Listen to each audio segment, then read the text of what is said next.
J'essaie de parler pour ceux qui ont des messages à faire passer et qui sont silenciés pour certains. Parle pas recette de cuisine avec les cannibales. Marginal comme une abaya. Brûle des maisons, Margiela, nique les cosplays, Mario, Maréchal. Hardcore, comme reconnaître les torts de l'art. Comme ton rapport préf est un grand homme. Même quand j'ai l'arc, les gens foncent la porte. Qui note, scène, tort. Les mots sont plus qu'une arme, ça permet de décortiquer des situations, de rester en communication. Ça éduque les mots. Moi, ça m'a éduqué et j'espère que les miens éduqueront une nouvelle génération. Des mots qui font parfois polémique, est-ce qu'on peut dire que les mots parfois se retournent contre vous ?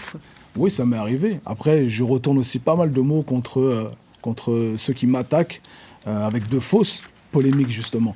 Donc, bien sûr que parfois, on manipule certains mots et ces mots dérapent sans mauvais jeu de mots, justement. Vous êtes arrivé sur le tapis rouge de la cérémonie des flammes à Boulogne-Billancourt avec un masque en cuivre. Il représente quoi, cet objet ? D'ailleurs, qu'on retrouve sur la pochette de votre album. Alors, il ne s'agit pas d'un masque, c'est plutôt une armure. Une armure qui, justement, préserve cette parole, préserve cet organe que l'on a le plus noble, c'est-à-dire la langue, qui nous permet de diffuser des messages dans un contexte qui est de plus en plus restrictif avec la liberté d'expression.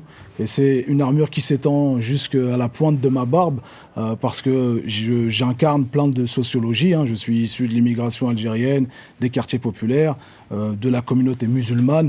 Et du coup, ce sont des identités qui sont criminalisées à certains égards dans le débat public. Et donc, c'est aussi une façon de montrer qu'on se protège et que je me protège et j'espère être un rempart contre ces dérives.